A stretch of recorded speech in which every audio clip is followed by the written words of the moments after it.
Hi, and welcome back to Focal Point AFR Talk. Medicaid, by the way, overpaid $62 million for adult diapers last year. They allowed themselves to get overbilled to the tune of $62 million for adult diapers. This is for elderly patients. Why in the world should we trust these people to run anything?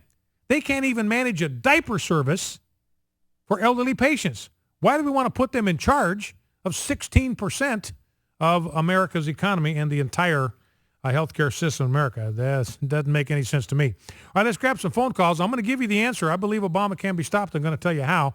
But let's grab a couple of phone calls first. Let's go to Bruce in Quad City, Illinois. Bruce, welcome. What's on your mind? Bruce, are you with me? Yes, sir, Brian. Yes, go right ahead. Good. Listen to your show quite often. I'll make a simple statement, hang up, because I want to listen to your comments on it. I listen to you guys talk all the time. We're talking about a two-party system in this country, Democratic and Republican. The Tea Party people have been successful in getting acknowledged. I do not understand why we do not have the Christian Party. Clear-cut, simple. The Christian Party. You run under that, we know that what you're basing your character and everything on and your decisions on are going to be biblically based.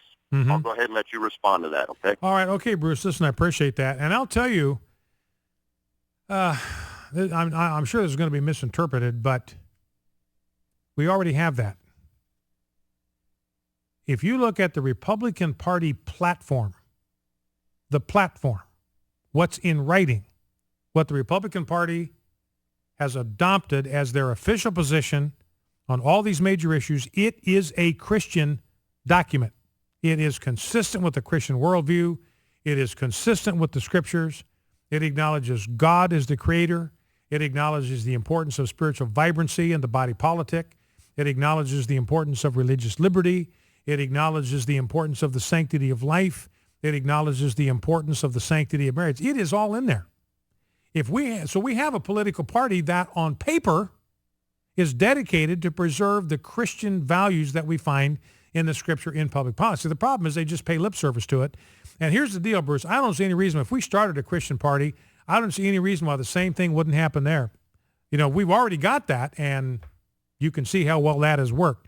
So I don't think the solution is a third party.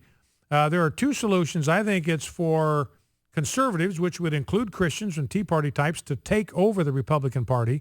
And that fight's going on right now. Or, and I'll give you the solution here in a second, I really think that what we're seeing here is that the division in America now is not between the Republicans and the Democrats. It is between the federal government and the states. And that's where I want to suggest we're going to find the solution. One more call before I get to that. Dean, Richmond, Virginia. Dean, welcome. What's on your mind? If we can bring in Dean, Richmond, Virginia. Welcome, Dean. What's on your mind? Hey, Brian. Thanks for taking my call. Yes, sir. I got into this with Fred Jackson earlier today. Loves talking to him as well. You know, I don't know whether to be embarrassed or angry when I think of what we have evolved to, what society has evolved to in this nation. You know, when you played that snippet about with Jimmy Kimmel on these people, what they think of the State of the Union address that hadn't even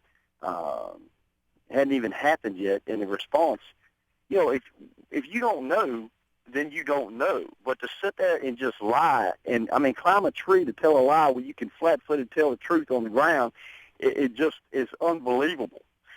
And you know, when I think about our people that came from England, we brought our African brothers and sisters over here. We integrated our Native American brothers and sisters over here and other immigrants that came over here to help build this nation, let alone George Washington, the Revolutionary War, the Civil War, and all the people who died for what they believed in to make this country what it is. And we have evolved to this.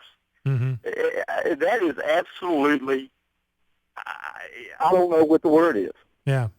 I'm at a loss for word for it.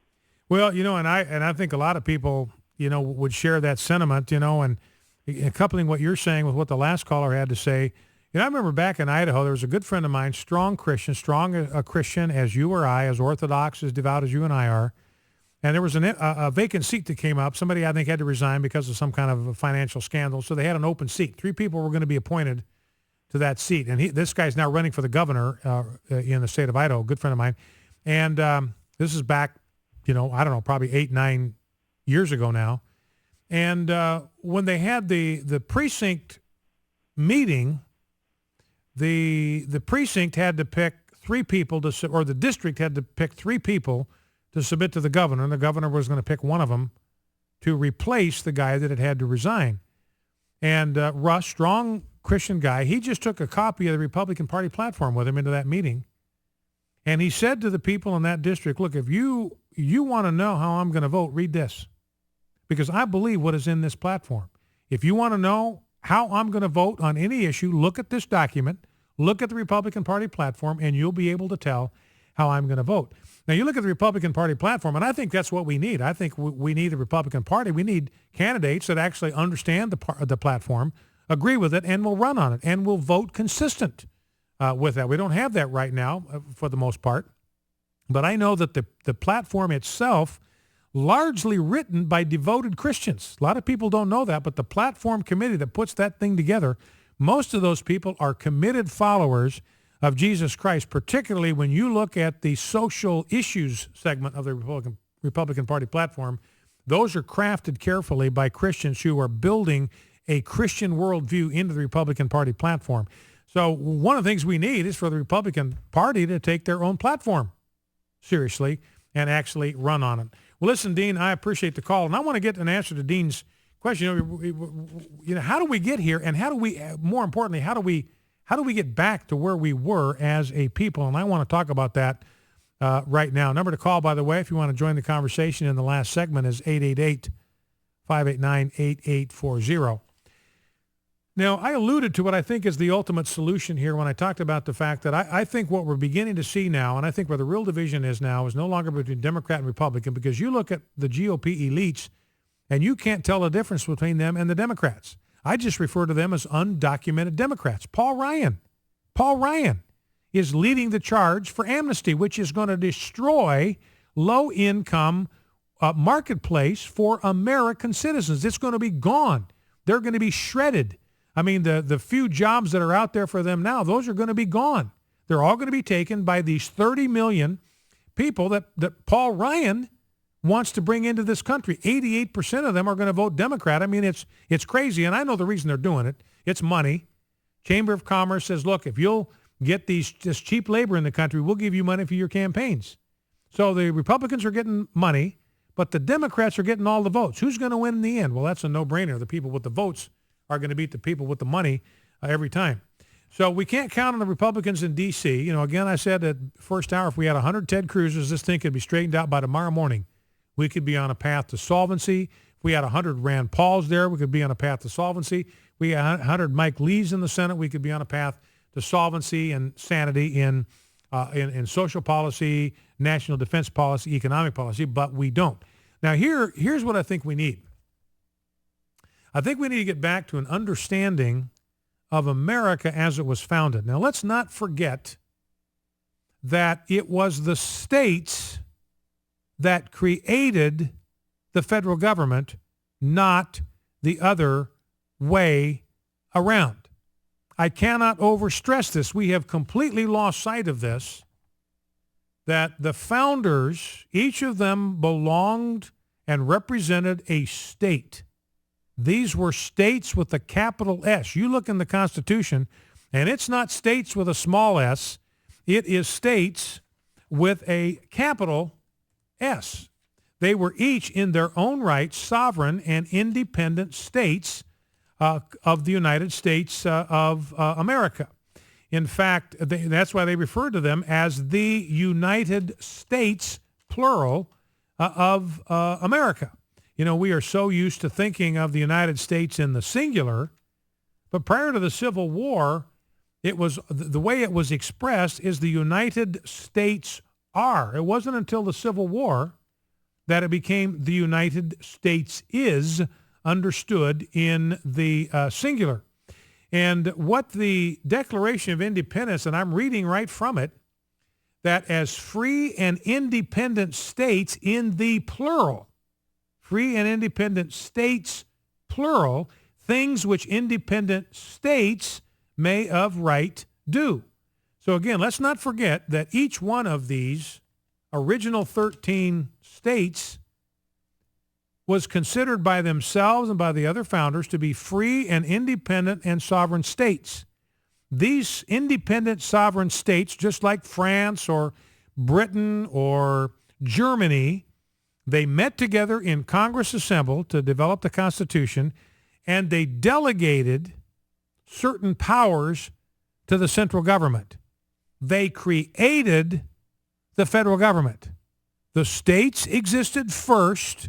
They created the federal government, the central government. They created the United States of America. The federal government is the creature of the states. It is the creation of the states. The federal government exists only because the states brought it into being and delegated to the central government certain limited powers of action. Now, the creator is the master. The creation, the created thing, is the servant. God is our creator. We are the created thing. Therefore, we serve him. In American political structure, the states are the creator. The states created the federal government. So according to the founders, the central government is to be a servant to the states. It's not that the states serve the central government, but although that's what people think today, that's why we've got to retrain our thinking here. People are used to thinking that the job of the states is to meekly submit to the central government. It's the other way around. If we were operating as the founders intended, it would be the responsibility of the federal government to meekly submit to direction it was receiving from the states. And I'll develop this more after the break, but this is the way back, ladies and gentlemen, empowering the states to do what the founders intended them to do from the beginning. Focal Point, AFR Talk.